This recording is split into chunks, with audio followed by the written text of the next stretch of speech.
Clear? Pumunta ako sa... Question, sir. Yung 9 liters na yan, hindi ka ba depende dun sa reading mo? Sa result ng Sa result ng ano mo, sir? Good question, sir. Initial dosage pa lang. Hindi Ah, pa tayo initial. magre-read. Dito tayo magre-reading. Yung maintenance na. Halimbawa, pag-check mo, dahil bago yung barko, alam mo na na wala pang chemical. Pero kung luma na, dito ka na sa may reading. Ito, Yes, sir. dito tayo magpo. Okay. So, every 3 days, recommended, sir, ha?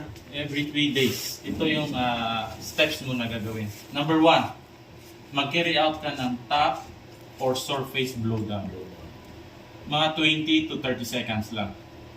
Yun ay para ma-remove yung mga suspended particles o carbonate, high carbonate. Then number 2, bottom blowdown. 5 seconds lang. Pero 6 na beses. Okay? So, yung tubig natin, sir, galing sa freshwater generator. Minsan mix, depende, di ba? So, let's say, yung freshwater generator na tubig, good water, pero meron pa rin siyang content na tinatawag na hardness salt. Hardness salt ng tubig. Yung katulad ng iniinom natin na tubig, may minerals yun yung hardness salt. Sa tao, kailangan natin yun. Kailangan natin ng calcium, magnesium, silica. Pero sa system nyo, hindi niya kailangan yun. Dahil pag nag-steam, convert to steam na ang tubig, ito siya naiiwan. So pag naiiwan to, yun yung magiging scaling. Mag-i-scaling puti, kakapal ng kakapal. So may insulate nyo na yung fire. So ang tendency mo, more fuel consumption. Okay? Pero pag nag-dose ka na auto-treat, magre-reaction sa hardness salt, which is ito. Calcium, magnesium. Ang mangyayari sa kanya, magiging soft sludge or sludge deposit. Okay? So, pag naging sludge na siya, yun yung i-blow down mo. Hindi tayo nagdo-dose na nagdo-dose. Kakapal ng kakapal yun. Kailangan mo rin na i-blow down siya. Kasi nagkaroon na ng reaction yun, nag-convert. Naging soft sludge. Yun yung i-blow down mo. Ngayon, pag bin-blow down mo ng mas matagal, 1 minute longer, ang nilalabas mo lang ay waste of water, waste of chemical. Whereas kung 5 seconds lang, pag blow down mo, first few seconds, yun yung lalabas Yun na. ang una, So Soft kahit sludge. pala normal yung kuha mo sa sa test, kailangan mo talaga Oh, mag-blow down. Yes, sir. Every 3 days. walang pag Maintenance. Okay. Ngayon, sir, pag blow down mo una, pag close mo, magkakaroon sa loob, magkakaroon ng maghalo-halo, di ba? Yung pinakababa, mag-floating, ilabas mo ulit, blow down. Okay? 5 seconds. 5 seconds. Pero pag mas matagal, nilalabas mo yung chemical, para kay yung Nitor or William saying, arigato yun kasi nag-share ka ng money. Pero sa company, consider mo rin na cost saving. Okay, sir? Pag high chloride na yung tubig mo, doon ka na mag-frequent top, bottom blowdown. Short top and bottom blowdown. Hindi ka na dito na, ito pang maintenance to. Kasi mataas na yung chloride mo.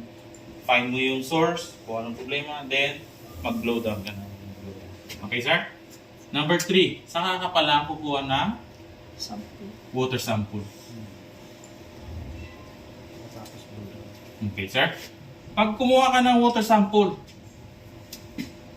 yun, i-drain mo muna para free from any sediment, okay?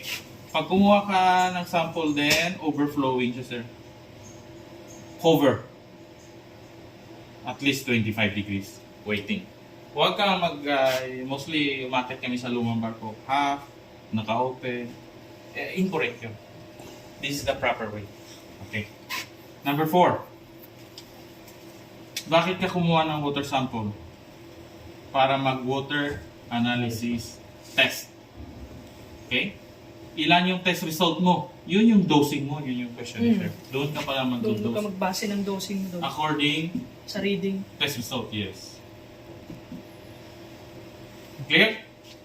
Yung sa sir, pag blow down, kasi may nasakyan ako dati sa container, may process sila ng pagbukas na pagsara ng valvula. I-follow mo yung manual nyo. Pero pag walang okay lang. Recommended to kasi lang na, short lang to kasi, Ah, pang maintenance lang. I-follow nyo pa rin yung manual at saka yung instructions. Depende kasi yan sa management yun. Ito naman kasi is short para lang sa maintenance. Hindi siya lalabas ng malaking tubig. Okay, sir? Sa boiler, anong test yung kinukuha mo? Chloride. Okay. Okay, sa boiler ha?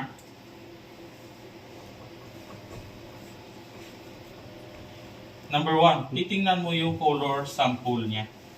Ano ba yung kulay niya? Halimbawa, brownish, yellowish. Mailo-mailo. Oo. Malalaman mo kung ano yung countermeasure mo doon.